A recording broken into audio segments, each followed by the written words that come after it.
دەمخۆش تەماشەوانین هێژاون بەخێر هاتنە بەرنمەیە باسی ڕۆژ و کوردستان 24. ڕەوشە ڕۆژنامەوانی ئازادیە مەدیا سربەستیا بیر ڕا و ڕامانی لە تورکیە bi taybetî piştî hewldana kudetaya leşkeriya pazdehê tirmê bi têkezî jaliyê cîhana Rojava û Demokrat ve tê şopandin. Herî dawî di nav de Zarok TV 10 kanalên televizyonan Tirkiyeyê hatin qedexe kirin. Li gel hevserokê komelgeha rojnamevanan Hakkî Boltan di tewerema ya duem de stûdyoya me ya Diyarbekirê li ser van babetan em dê biaxivin. Di tewerema ya yekem de em dê li gel şaredarê berê yê Sûriyê Diyarbekirê siyasetmedar Abdullah Demirbaş li ser yekîtiya di nav mala Kurd ku babetek herî giring di Rojava Kurdê jî biaxivin. Her wiha rewşa qayûman li Bakurê Kurdistanê jî bigirin dest. Dembaş birêz Demirbaş em pirsa xwe ya yekem wiha bînin ziman. Ev du roj bûn ku serokê Herêma Kurdistanê li gel şandek bilind a piralî li Bexdayê bû. Hate zanîn ku giringtirîn pirs li ser mêzê pirsa serxwebûna Kurdistanê bûye. Gelo pêvajoya serxwebûna li Başûrê Kurdistanê tesîra xwe Kurdî giştî wê pêkbêne.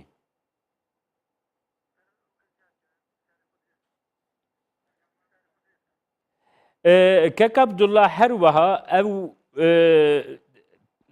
seredana ku ji aliyê serokê Herêma Kurdistanê ve li Bexdayê hate kirin, di nav de ji çendîn partiyên din ên Kurdî jî têde bejdar bûn. Weke cîgirê yekem ê serokê Herêma Kurdistanê birêz Kusret Resul got her wiha cîgirê yekemê sekreterê giştî Yekîtiya Niştimanî Kurdistanê ye. Her wiha Mala Baxtiyar ku endamê serkirdayetiye, endamê mekteba siyasî ya Yekîtiya Niştimaniya Kurdistanê bûye. Li aliyê din sekreterê giştî yê Yekgirtiya İslamî Selaheddîn Bahaddîn, li aliyê dî sekreterê giştî ya Hizba Sosyalîst Demokrat a Kurdistanê Hema Hacî Mahmûd û her wiha çendîn endamên polîtbûrowa Partiya Demokrata Kurdistanê jî di wê şanda bilind a li gel Serok Berzanî de got seredana Bexdayê kiribûn de. Di wê seredana Serok Berzanî ya Bexdayê de gelek hevdîtinên ku pêk hatin hebûn ji dervî li gel Serokwezîrê Iraqê Heyder Ebadî her wiha li gel serokên û berpirsiyan rên Bexdayê partiyên Sunne û Şîa got li Bexdayê ne hevdîtin pêk hatin. Duwa hevdîtinan de pirsa serxwebûna Kurdistanê giringtirîn pirs bûye. Ji dervî wê pirsa têkiliyên di navbeyna Hewlêr û Bexda de her wiha rewşa darayî, rewşa mûçeyan, rewşa petrolê ku di nav Hewlêr û Bexdayê de pirsên ku dihatine qsekirin bûne. Belê temaşevanên hêja pirsî navbeyna Kurd em dê werin li ser van babetan ku li gel birêz Abdullah Demirbaş em ê qise bikin.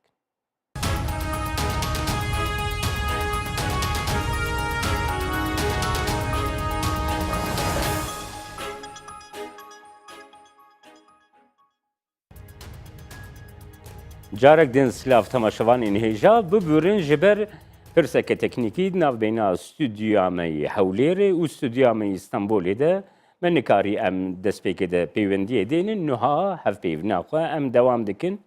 Birêz Demirbaş ez pirsa xwe carekî tir dubare bikim. Ev du roj bûn serokê Herêma Kurdistanê li gel şandek pir alî li Bexdayê bû. Di wan hevdîtinên li Bexdayê pêk hatin de tê zanîn ku giringtirîn pirs pirsa serxwebûna Kurdistanê bûye ku hatiye ser mêzê.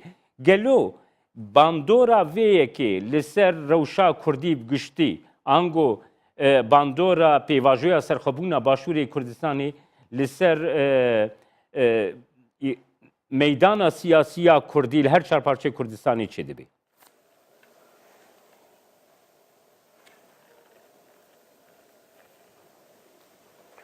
Ez peşî silav û rêzê xwe hemû Kurd û Kurdistaniya dikim. Bi taybet ji bo armanc û kesayetî û mafên Kurd û Kurdistaniyan her gav avêtên kêfa hemû Kurda tîne. Pêşketina mafê Kurdan, azadiya mafê Kurdan û pêşketina axa Kurd û Kurdistaniyan hemû çar perçê Kurdistaniyan kêfa wî tîne. Tabii ki mesela serbixweyî jî awa ye. Em Kurd û Kurdistanî armanca vî tiştî baş dibînin. Lê lazim e mirov di warê serxebûnê de dan û sendinê bi hemû Kurdistaniya bike û em bêjin çar darê xwe da cîranê xwe ya jî di dewletên navnetewî de bike û gora wî gavê xwe baş bêje herî baştir e. Ez Birêz dibêjim ki belê. armanca hemû Kurd û Kurdistanî ew e ki serkeftinekî bo hemû Kurdan çêbe. Birêz Tabii Demirbaş tesîra xwe baş dike ji yekîtiya di nav mala Kurd de bûye babetekî herî giring di rojeva Kurd de. Di dema îroyîn de babetek vê babetê hûn dikarin ji me re binirxînin.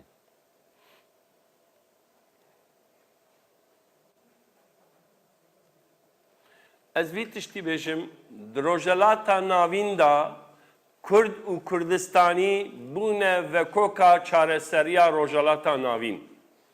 Ev firseta dîrokî hatiye berdêrê Kurd û Kurdistaniyan. Ji ber ki pirsgirêkên rojelata navîn hem bi netewî, hem bi olî, hem jî bi mezhebî ye. Lê em vî tiştî dibînin ki Kurd û Kurdistanî pêşketina wan, armanca wan, azadiya wan ji bo pêşketina rojelata navîn tiştekî giring bûye. Lê lazim e Kurd jî her çar perça da yekîtiya xwe ava bikin, ev yan nayê mena em bêjin bibin yek partî, yek bîrdozî. Lê lazim e bîrdoziyê wan, partiyê wan çi dibe bira bibe, di berjewendiyê yekîtiyê da bên berhevdû.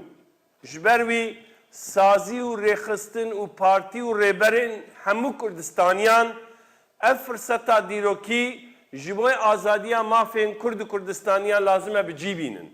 Ev berpirsiyarekî dîrokî ye. Bi taybet jî vî barê herî giring di milê Serok Barzanî da ye. Çünkü Serok Barzanî ev rola dîrokî lazim e bilîze. Mezinatiya xwe bike û her perça jî bîne berdorê xwe û civîna xwe bike. Hûn zanin van rojan bi Birêz Öcalan jî di hevdîtinê xwe da ez bawerim van tişta gotibûn ki hûn zanin şandeyekî bakurî çûbûn ber gel Serok Barzanî û hevdîtinan jî kiribûn. Belê. Lazim e ev firseta dîrokî em belkî 3 sal berê, 4 sal berê me ji destê xwe revan lê îro şertên rojelata navîn, şertên cîhanê ji bo Kurd û Kurdistaniyan daha baştir e. Em Kurd ne netewperestin. Em azadîxwazin. Em tenî Kurda naparêzînin. Em hemû Kurdistaniyan û hemû gelên rojelata navîn bîr û baweriyê wî û mezhebê wî em bi hev re diparêzînin. Em dibêjin jiyanekî hevpar û jiyanekî azad hebe û nav bextiyariyê de em bimeşin. Ji ber wî jî Kurd û Kurdistaniya ne nijadperestin. Ne em bêjin tenî ola xwe, mezhebê xwe pêş dixin. Hemû olan, hemû baweriyan, hemû mezheban em rêz nîşan didin, di wî alî da jî Kurd mînakin ji cîhanê ra. Ji ber wî rojelata navîn de herkes fêm kiriye, cîhan jî fêm kiriye, vekoka çareseriyê, vekoka istikrarê Kurd û Kurdistanî ne. Lê lazim e Kurd jî êdî haziriya wî tiştî bikin. Birêz Demirbaş di vê babetê de yekrast ev tiştê hişê mirov. Gelo li gava ku mirov li parçeyê xwe yekîtiya xwe nikarî bê ava kiribê. Ger em ji Bakur dest pê bikin. Mesela duwarê legal de Partiya Demokrasiya gel zêdetir bijarteya li gel çepgirên Türk bigirê desta. Gelo ger di parçeyê xwe de mirov yekîtiya xwe pêk bêne ji bo yekîtiyeke neteweyî giştî nabe gavekî giringtir.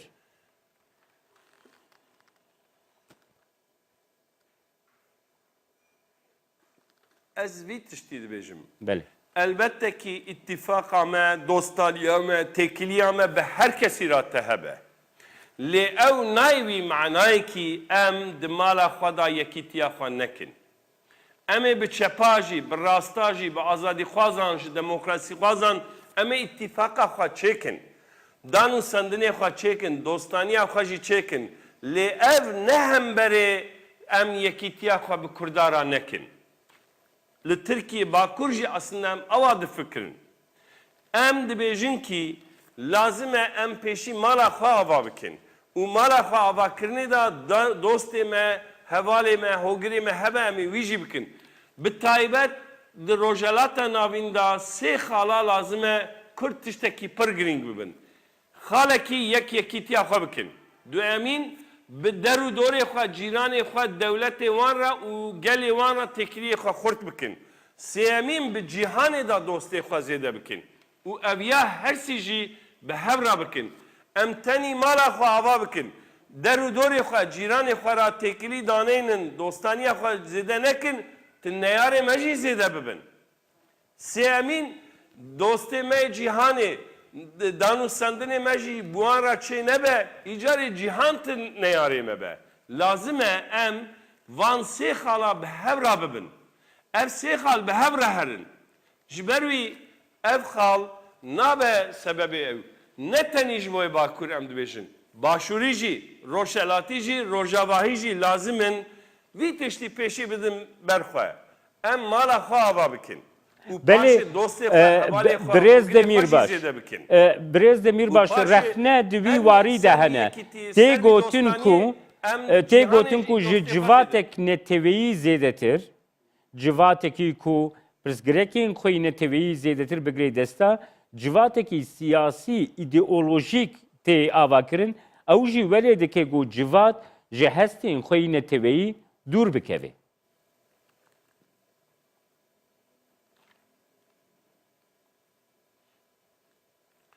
Kekê min ez vî tiştî dibêjim. Elbette ki herkes bîrdoziyê wî heye. Partiya wî, hîzba wî jî heye.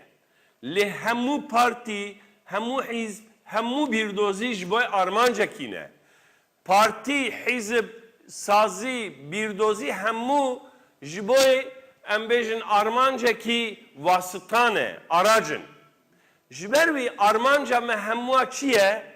Em dibêjin ser axa xwe, axa pîroz da em wek nasnamekî azad, wek bîrdozîkî azad ya jî netewkî azad em jiyana xwe bimeşin, wek her kesî.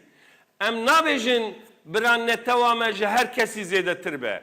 Em wek mirovekî, wek her kesî em jî netewin û bira ev netewbûna me bê qebûlkirin, nasnama me bê qebûlkirin, çanda me bê qebûlkirin, zimanê me bê qebûlkirin, ola me bê qebûlkirin, olên me bên qebûlkirin, mezhebê me bên qebûlkirin.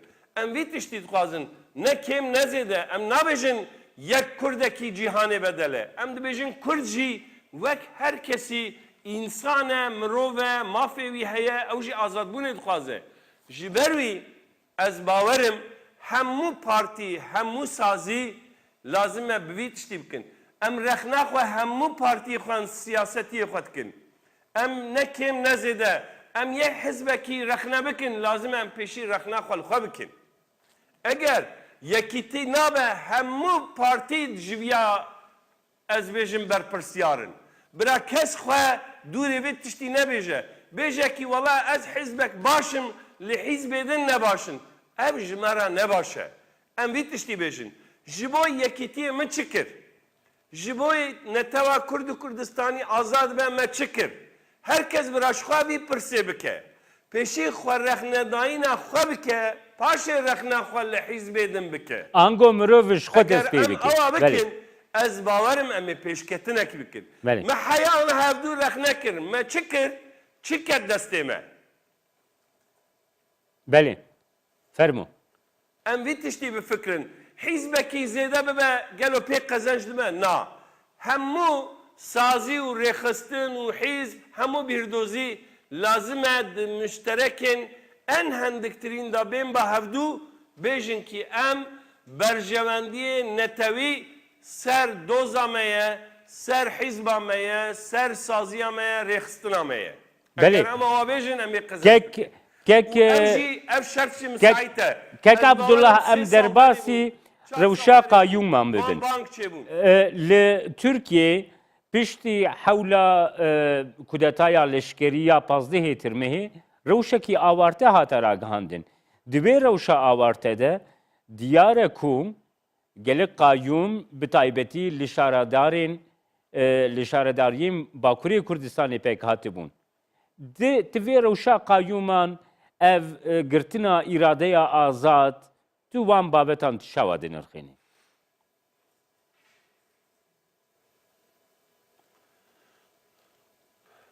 Ez dixwazim pêşiya wî tiştekî bêjim. Fermû. Mesela yekîtiyê de rola Birêz Berzanî, Serok Berzanî pir girîng e û dîrokî ye. Lazim e êdî îrade û înisiyatîfa xwe bide helwestê û vî tiştî bîne cî. Vî tiştî bêjim, eger em yekîtiya xwe ava nekin, tihên pir qayyûm bên ser me. Gotinekî yekî heye dibe yekî li zikê yekî xist got pişta min. Eger pişta me hebana, eger em yekîtiya xwe me ava bikirane îro sazî û şaredariyên di heremê da kî karibû qayyûm babêje ser wan? Em pêşî hemû xwe rex nebikin.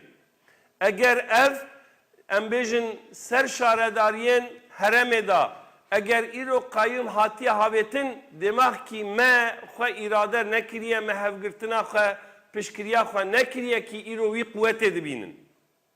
Ji ber wî lazim e em vî tiştî bêjin. Îro 15 tîrmehê da li Tirkiye hinîkan xwest darbe bikin. Em hemû hemberê darbê me sekna xwe nîşan da. Em ti car darbe naxwazin. Armanca darbe çi bûn? Ew saziyên leşkerî ya jîn dîktatorî xwestin însanê hilbijartî bin bikin û derkevin serdestî bikin. Lê îro 15 tîrmehê da ew ê ke li wan xwestin bikin ev hikûmat aynî tişt diçe li heremê ser şaredariya dike. Gelo însanê darbe nexwaze li darbe li yekê din bike çiqa rast e. İro ew şaredar hatine hilbijartin. Sûcê wan heye se, tiştê wan heye se kanûn heye. Bira bişînin kanûnê müfettîşê xwe bişînin. Lê tu însanê hilbijartî ji wezîfe bigirî û tu bêjî bira kaymakam an walî li wê derê bibe şaredar, li wê derê tî îrada gel tu ne hesab dikî. Çawa 15 tirmehê ew rêxistina FETÖ xwest însanê hilbijartî bin pê bike, çawa ne rast e, ev jî ne rast e. Ji ber wî em vî tiştî dibêjin. Ana em hemû zanin ki rêxistina FETÖ dixwestin pirsgirêka çareseriya Kurd û Kurdistaniya nebe. Ev çareseriya aşitiyê nebe. Lê îro ew rêxistinê dibêjin FETÖ ji alî dûr ketiye se, tasfiye bûye se îro ji bo yê aşitiyê, ji bo yê azadiyê fırsetekî dîrokî hatiye. Lazim e hikûmeta Tirkiye evî pêvajoyê ji xwe re fırset bidîtana ji bo yê demokrasiyê, ji bo yê azadiyê, ji bo yê aşitiyê rê bimeşandana. Çawa kir îro qayyûman havet. Binêrin di nav qayyûma da jî dîsa ducîtî dikin. Hinkî şaredariyê MHP û AKP jî qayyûm havetin. Feqet çawa kirin li wê derê endamê meclîsê kirin serok şaredar. Fakat li heremê çi kirin?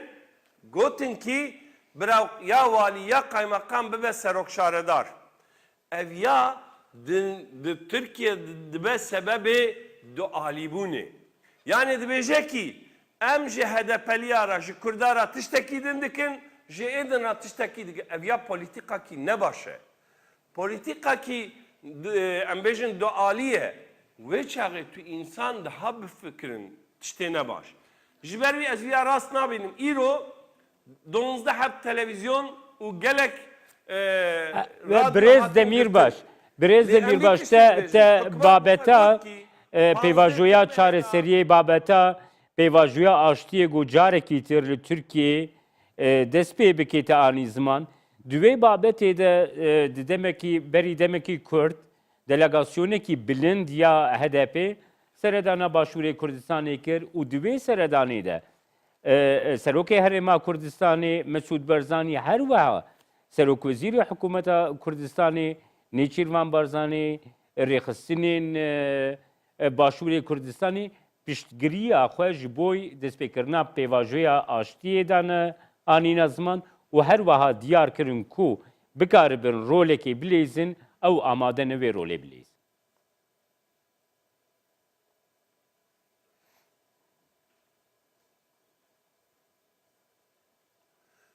Ez vî tiştî dibêjim. Bi taybet vî seredanê gelek ji bo hemû Kurdistaniyan kêfxweşîkî hanî. Lê em ji xwe min gotiya rola Serokê Herêmê Mesûd Barzanî rola wî ye gelek dîrokî heye. Lazim e îrada xwe û înisiyatîfa xwe nîşan bide ji bo pêvajiya Bakurê Kurdistanê jî hewl bide. Bi danûsandinê hikûmeta Tirk, dewleta Tirk ra di vî alî de rola xwe bigire û ji bo çareseriyê pirsgirêkê ev firsetekî hanî bûye wan hişyar bike û rola xwe bilîze. Ji ber wî lazim e birêz Nêçîrvan Barzanî û Serokê Herêmê Mesûd Barzanî zûtir lazim e rola xwe bilîzin bira sibê direng nebe. Ev tiştekî gelek baş e ez hêvîdarim tu zûtir vî tiştî bibe. Birêz Demirtaş Hêviya min jî zêde bûye. Belê, Birêz Demirbaş em werin pirsa xwe dawî gelo heta niha di herêmê de Kurd rolekî gelekî giring di şerîl dijî Daişê de li ser navê mirovayetiyê birêvebirin. Îro şerê ku li dijî Daişê tê birêvebirin li hemû platformên navneteweyî de rola Kurd derxistiye yani qadekî gelekî bilind.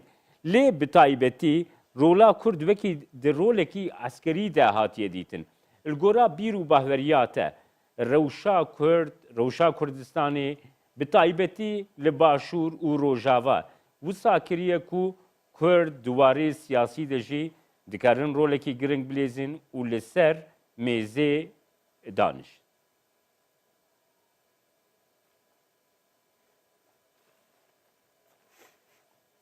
Ez tiştekî din jî dibêjim. Rola Kurdan û Kurdistaniyan ne tenî leşkeriye. Îro jiyana Kurd û Kurdistaniya binêrin, Kurd û Kurdistanî ne nîjat perestin. Îro Kurd ne teva xwe hes dikin lê ne nîjat perestin. Ji ber wî aslında Kurd di vî fikr û remanê xwe da zanyariya xwe da bîrdoziya xwe da rojelata navîn da mînakek gelek giringin. Du emîn Kurd Kurdistanî diwarê olada jî ne em bêjin ol perestin. Ya jî em bêjin olekî nest bilind dikin û olê din bin pê dikin. Em dibêjin bi rastî em layıkın. Ev layıkbûna Tirkiye'nin. Em hemû olara rêza xwe nîşan didin û hemû ol azadin. Sêyemîn mezheb wî alî da başin. Çaremîn hemû zimanan em diparêzînin. Em pir zimanî diparêzînin. Em nabêjin kî zimanekî em piçûk bibînin an bin pê bikin. Hemû zimanan em muqeddes dibînin. Ji ber wî aslında Kurd û Kurdistanî di jiyana xwe da jî gelek mînakin. Herî giringî jî em jiyana jinê da bi taybet mînakin rojelata navîn da. Ji ber wî êdî dinya di vî rewşê da jî vî tiştî fêm kir. Rojelata navîn da Kurd duwarê siyasî, duwarê jiyanê, duwarê çandê, duwarê leşkerî da aslında ki rolekî giring dilîze. Aslında em mînakin êdî. Binêrin em tu Kurd nabêjin yek Kurd bedelê cîhanê ye. Em dibêjin ki em jî Kurdin, em însanin wek her kesî mafê me hebe. Ser axa xwe em dixwazin azad bin. Ola me ev e lê em nabêjin ola me hemû ew ke. Em dibêjin hemû ol pîrozin, Xwediyê pirtûkin û Xwedê Teala awa kiriye. Em hemû a jî diparêzînin û rêza xwe nîşan didin. Ji ber wî îro em binêrin ciyeke Kurd û Kurdistanî jiyan kirine. Em bêjin bi silman jî cuhî jî, Hristiyan jî û em bêjin Êzîdî jî ya jî bê ol ya jî bê bawerî herkes azad bûye. Me ti carat zilm û teadayî li kesî nekiriye. İşte ji ber wî jî ne tenî leşkerî ne tenî siyasî em duwarê jiyanê da jî mînakin êdî her kesî ra. Rola me gelek pêşketiye. Em gerek vîya bibînin gora wî em rola xwe bibînin û rola xwe jî bilîzin. بله Ji ber wî yekîtî. Eger em vî yekîtiya xwe damezrandinê nekin û ev firseta dîrokî hatiye ba me eger em neparêzînin û pêş ve nexin em ê vî salê da honda bikin û herkes berpirsiyarê vî tiştî wî. Ji ber wî lazim e herkes şewqa xwe bideyne ber serê xwe kuma xwe deyne ber serê xwe bifikre. Em ji bo xwe tenî naxwazin. Ji bo Belê. rojhelata navîn ji bo hemû mirovahiyê em azadî dixwazin. Ji ber wî jî pêşî Serokê Herêmê Birêz Barzanî û hemû rêberên Kurd û Kurdistanî vî tiştî dî rola xwe bilîzin û kêfa her kesî bînin. Yekîtiya me ne dijî Tirkan e, ne dijî Ereban û Farisa ye. بله گلکی سپاس که عبدالله دمیرباش کو جی استودیو مای استانبولی تل gelme بوی و تماشاوان هیجا پشتی دمکی کرد به تورامه یا دوام ام بردوام.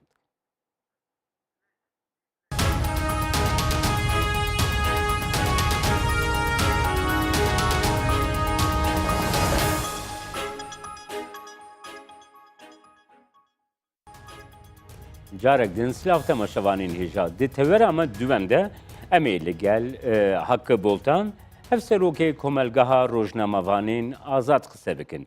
Li gel Birêz Hakkı Boltan em dê rewşa medyayê rewşa azadiya medyayê bi taybetî piştî hewla kodetaya leşkeriya pazdehê tirmehê li Tirkiyeyê got Rûdayî bigirine dest e. Silavkek Hakkı tu bi xêr hatî Kurdistan 24. سلااوەڕێ ji bo we hemû tamaşevanê we.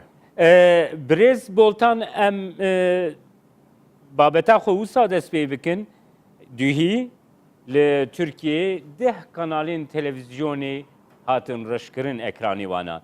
Di nav wan de 5 kanal got bi Kurdî bûn. Yek ji wan Zarok TV ku bi egera piştgiriya terorîzmê hatin girtin. û hate gotin ku ev kanal piştgiriya terorîzmê dikin, ji ber wê yekê ew natê girtin, bi biryarnameyên rewşa awarte. Belê nirxandinê te çînekek bû. Biryarnameyên rewşên awarte yê ku hatine girtin 664 ku jêra tê gotin, divê biryarnameyê de taybetî li ser medyayê biryara ku daye ev e. Medyayên heyî yên ku ji desthilatdariya heyî a Tirkiye ra xizmetê nake divê wana hemû ji holê bê rakirin. Hedefeka xwe ya usakî heye. û divê çarçoveyê de ev êrişên medyayê pêk hatine. Çi televizyon û çi jî radyo. Evên ku hatine girtin hemê jî yên yan weşana ji bo Kurdistaniyan weşanê dikin, an jî demokratın, sosyalistin û Elewiyên ku li Tirkiye dijin ji bo wana weşanê dikin. Dema em dibêjin Elewî li vir de re yarsaniyên ku li Kurdistanê, li Başûrê Kurdistanê û Rojhilatê Kurdistanê dijin çanda wan û yarsaniyan weke hevin. Yani hevkariya vana û hemû Kurdan bi hev re heye. Ev hevkarî ji aliyê desthilatdariya Tirkiye ve taybetî hikûmeta AKP ve bi awayê neyênî tê pêşwazî kirin, an jî bi awayê weka dijberiya xwe neyartiya xwe tê qebûl kirin û ji ber wê jî weşanên ku di vî babetê da, di vî çarçoveyê da weşana xwe dikin, çi televizyon, çi radyo ana hatine girtin. Qala 20 weşana dikin, radyo û televizyon bi hev ra. Ev 20 weşan ji vana du jê yek ji bo aliyê çepkir û demokratên Tirkiye weşanê dikin, ya din jî weka dengê Elewiya tê zanîn û yên din jî hemû yên Kurdistaniyan in. Bi taybetî ew rewşa zarok TV gogelekî balkêş bû yani televizyonekî gojboy zaroka weşan dikir girtina wê na tu dikarî binir. Balkêşî wê de tir sosretekî ye. Yani ji bo mirovayî heger zarok weka nirxekî pîroz neyê dîtin, ew aliyê ku zaroka weka nirxekî pîroz nebîne, zaroka ji bo xwe weka neyarekî bibîne. Zaroka destûr nede ku zarok bi zimanê xwe yê zikmakî televizyona xwe temaşe bikin. Ya jî em bêjin xêze filîma temaşe bikin. Em bêjin animasyonên ku li gorî zarokan hatine çêkirin temaşe bikin. Ew desthilatdarî ji xwe re dê çi qasî bêje desthilatdariyeke mirovî. Ew desthilatdarî dê ji xwe re çi qasî bêje ez vay desthilatdariya pir aliya dikim. Ew desthilatdarî ci aliyê vî alî ve dema mirov mêze bike ew desthilatdariya nijadperest. Divê babetê de birêz Boltan li Tirkiyeyê têgihiştinek diyare heye ku ew têgihiştin dewleta muqeddes. Ew dewleta muqeddes nikarî bête rexnekirin, nikarî bibe babeta rexneyê di medyayê de, medyagar nikarin dewletê rexne bikin ji ber ku muqeddes e, ne ku xizmetkarê, ne ku xizmeta gel dikê. Tiştekî muqeddes e nayê rexnekirin. Weşanên ku tên hatine girtin, hemîn jî weşanên xwe di çerçoveya muhalefetê de dikin, di çerçoveya çandê de dikin, di çerçoveya hunerê de dikin, di çerçoveya daxwaz û xwestekê zarokan de dikin. Dema meriv lê temaşe dike evin. Hin televizyon jî hene ku bernameyên polîtîk weşanê dikin. O dîsa em bêjin weşanên xwe bi Kurdî û Tirkî dikin. Ciwana yek jî heye taybetî zaravayê Kirmançikî em jê re dibêjin. Li başûr jê bi çi awayî tê gotin zanim lê weka dimilkî jî tê gotin. Ew zaravayê dimilkî ê Kurdî ya jî zaravayê Kirmançikî ê Kurdî di nava di UNESCO'yê netewên yekbûyî da weka zaravayê ku êdî berbimirnê ve diçe. Ewakî hot hatî qebûl kirin. Ji bo wê jî ew kekî derxistiye. Biryarekî derxistiye ku zaravayên wesakî divên piştkiriya wana bêkirin. Televizyona Jiyan TV jî di nava wê fedakariyê de çi xebatkarê xwe û çi bi xwediyê xwe ve hemî weşaneke wisa ji bo zaravayê Kurdî 24 saet dikin. Ciyê ku ev dewleta ev televizyona weşana wê pîroz bike radibe li hemberê wê biryara girtinê digire.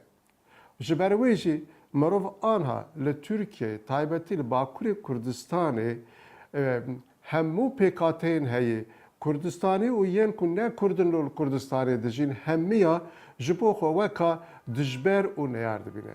Polîtikaya komarê heye li başûr çiqa tê zanin nizanim. Lê li Bakurê Kurdistanê ji biçûk heta mezin herkes ya baş zane.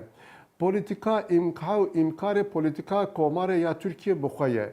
Hedefa xwe da jî Kurd heye, tinekirina Kurda û hemû pêkateyan. Gek heqî li Tirkiyeyê her wiha herdem tê gotin ku azadiya rojnamevanî heye.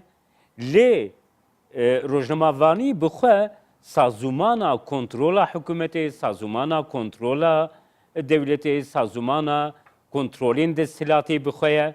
Gelo Tirkiye li aliyekî gotûbêjê azadiya rojnamevanî heye, li aliyê din rojnamevanî gava nikaribê wiyan erkên xwe bi cih bêne, gelo wê paradoksê yani tu bi xwe weke hevserokê komelgeha rojnamevanên azad çawa din. Li Tirkiyeyê di cîhanê de bi qasê ku rojnameger hatinin darizandin, bi qasê ku rojnameger girtînin, dema meriv îstatîstîka wana dayne berxwe û wana xêz bike.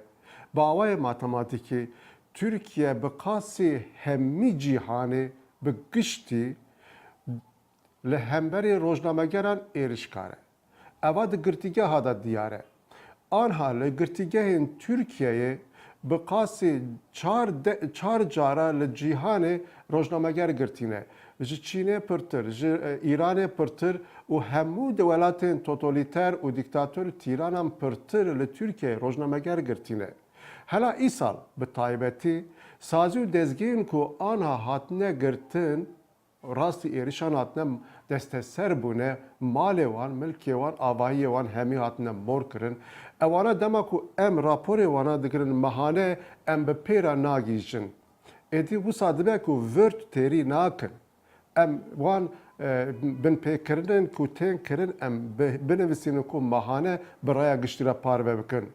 Em her meha ku vî rapora xwe eşkera dikin, meha çûyî bi 4 carî qat dike. û ji ber wê jî ev dewlet te anha weka rojnamegeran bêle azad xebata azad ji bo wana jiyan bîle ne weka mafekî tê qebûl kirin. Birêz Boltan her wiha ev yek wisa dike ku li Tirkiyê bi taybetî piştî pazdehê tirmehê, piştî hewdana kudetaya leşkerî sansûrek li ser gelek babetan ê ku tê kirin heye. Heta di dema dawî de sansûr li vê pêvajoya operasyona Mertala Firatê jî hatiye dan. Lê tê gotin ku rewşa Tirkiyeyê wisa lê kiriye ku mirov kesên rojnamevan otosansûrê jî li ser xwe pêk bînin dixine nikaribin bi awayekî azadane bîr, fikir û ramanên xwe bên mezin. Sansür li ser hemû bûyerê ku diqewibin bê îstisna tê dayîn. Derbarê Sawcî de demildestbiryar tê dayîn, dêje ev bûyera barvekirina bi raya giştî re qedexeye. Eva sansûrana her ku diçin berdewam kirin. Lê sansûr têr nakirin êdî weşanan bi giştî rawestandin. Lê hin aliyên rojnameger henin ku li vir dere em weka dêjin rojnamegerên hawuz ji wan re dibêjin. û ew alî weka bültennivîsekî yani bi awayê Kurdî ku bêfam kirin weka pesinnameyekî ji bo desthilatdariyê dema binivîsînin. Desthilatdarî çi bêje ew îtiat bikin, riyad bikin, biat bikin. Ew rojnameger ji bo dewletê desthilatdariyê ana esas têgirtin. Navê wana jî ne rojnamegerin. Ew ji bo em bêjin vakarnivîsî karin bikin, ew ji bo dewletê karin katibiyê bikin û nivîskariyê nivîsên em bêjin çetele weka bigirin. Lê ew ne weşanin. Ew ne peyamnêrin, ew ne rojnamenin û rojnamegerin û televîzyonin. Baş medyayekî wisa, medyayekî wisa reben, medyayekî wisa dîl, êsîr, çawa dikarî rolekî demokratîk? Ne pêkane ji xwe rolekî demokratîk naye lîstin. Rola ku tê lîstin ev e. Li Tirkiyeyê nijadperestî çi qasî bê tûşkirin.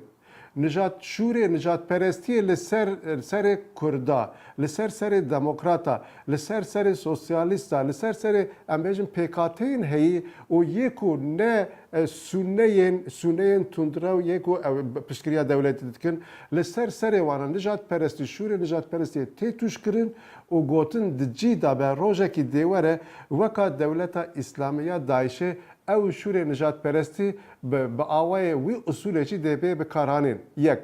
û ez dixwazim di vir de destûra we hebe evî jî bêjim dema darbe jî tên kirin di her darbeyê de yekemîn ew ciyê ku êriş tê kirin li çapemenîye. Darbe dema dest pê dike diçe sazî û dezgehên çapemeniyê desteser dikin û lû wê derê kontrol dikin dengê wana dibirin. Anha ev devleta heyî jî desthilatdariya heyî jî sazî û dezgehên çapemeniya Kurd û muxalefet û demokratan ji xwe re hedefgirtî û serwan da girtî ji binî ve rakiriye. Eva bi xwe jî hişmendiyeke esasî ya bingehîn a darbê bi xwe ye. Lê mixabir desthilatdariya anha ciyê ku bêje ez darbekarim, ez weka desthilatdariyekê darbeyê ana li Enkareyê rûniştî me dêje na ez weka sazî hikûmetekî ya jî dewletekî desthilatdarekî demokrat li vir dera me. Paradoksekî wisa kî li vir dera tê jîn. بله برز بولتان پشتی وان نرخاندنین و گرم ورن سر مدیا کردی گلو هون هست هلوست وینیا مدیا کردی چاواده بین مدیا کردی دوی برفراهی پیوسته کو مرا شروع بکه بله مدیا کردی جاره که هر تم دبنه ایریشا دا خو آوا کریه هر تم زخت و زورت لسر هبویه او جبرویجی تجربه خو هنه هم جالیه ترکیه و هم جالیه ولات دن ین کو کردستان داگر کرنه دوی جبن جالیه وشانه دا جوانا سودکی ورگرن جبر کو چاپمنی و مخالفت چاپمنی و وشان و بندستی هر تم لرخه هفت دمشن و وشان هر تم خو بر بندست و مظلومات بینه وشان هر تم خو بر پیشکتن مروین دبینه وشان کرداجی جبر کو بنو وان ظلم و زوریا هاتنه او هر تشتی جیانه و جبر وان تجربه خو دوی بتو هاوای نه دموکراتی جبو خو اساس نگرن نه دموکرات بون جبو وشانه نابه دما جیه کو نه دموکرات بون هبه لوی داره مرو کاره وشانه آزاد ناکه ام دکارم ببیجن کو مدیا کرد کاری بویه ببی دنگ هیوی civata Kurd egu karî bûye daxwazên civata Kurd hêviyên civata Kurd bi awayekî baş formüle bike û bêne ziman. Terê hêvî û daxwazê civata Kurd em civaka Kurd em bêjin ez bawerim em xebatê çapemeniya Kurd em ê teng bikin. Ji ber ku çapemeniya Kurd ji binê wan zilm û zoran berxwe daye, xwe saz kiriye, têkine çiye û bi serketiye di xwe de pir tişta dihewîne. Ji bo wî nimuneyekî ez dixwazim pêşkêş bikim. Dema ku çapemeniya Tirkiye rastî êrişan hatin, wana bi yek carekî gotin em îro çapemeniya Kurd bêtir fehm dikin. Ji ber ku me teze zext û zorên vê dewlet û desthilatdariyê dît. Ji ber ku çapemeniya heyî ya Tirkiye anha daha bêtir rastî astengiya hat em jiyan û me dît. Lê Kurdan li hemberî viya tu carî serî netewand û çapemeniya xwe her tim zinde girt û mafê gelê xwe û mafên bindestan û kêmaran esas girtin û weşana xwe girtin. Ji ber wê me hînê berxwedanê kirin. Divê çapemenî berxwedanî li bahev be. Çapemenê tu carî li kêleka desthilatdariyê ya jî li kêleka nedemokrat bûnê li kêleka dijberbûna mirovayê nikare raweste. Çapemenê li ber rastiyê û şopandina nûçe û peyamneriya xwe di wê çerçeveyê de dike. Ji evana jî hembê di nava çapemeniya Kurd da her roj hatiye jîn ji ber wê jî em bêjin belê çapemeniya Kurd ji bo mirovayê jî dê bibe nimuneyekî bingehîn ên şember ku ji nava zilm û zorê da derketiye hatiye. Sed sala 21 da zilm û zorê wî cihênin. Lê sed sala bîstî da û beriya wî zilm û zorê wî dîsa cihênin. Lê em zilm û zorên sed sala bîstî û 21 bi hev re jiyane û wisakî em me çapemeniya xwe li ser piya girtiye. û ji bo wê jî ev got persaka we kir bi vê hawayê bersiva wî dicî daye belê hem ji bo Kurd hem ji bo PKK hem jî ji bo rojhilata navê Birêz Boltan ez werim dawîtirîn pirsa xwe. Gelo medyaya Kurd ez medyaya her çarparşeyên Kurdistanê dixwazim bêjim ku ew babeta herî giring got ew bixwe yekîtiya neteweyî pêkanîna damezrandina serxwebûna Kurdistanê di wan babetan de medyaya Kurdî karî bûye rola xwe bilêzê gora bîrûbahberiya.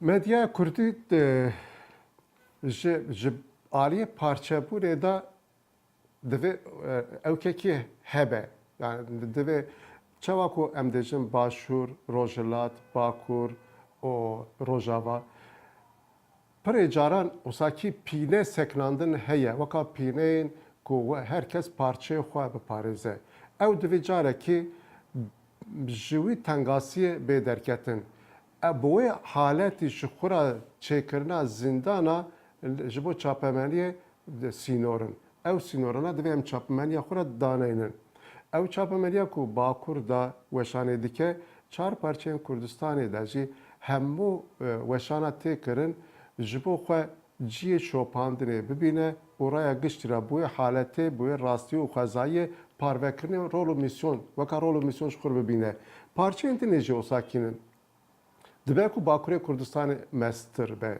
le şopandına rastiye careki paradigma esası ya veşaniye Bele. çisa televizyon dibe bila be eğer henika jibo xor reşk jibo reşkirne henika jibo ke hedef u تخصصی لسر و راوسته اوا وشانه که آزاد یا چی وشانه که به کرد جد خواسته که تکن هیویه دکن اونه نیه بله گلکی سپاس شدروی چی ام برز دبیجن؟ حق بولتان هف سروکی کمالگاه روزنامه‌وانین آزاد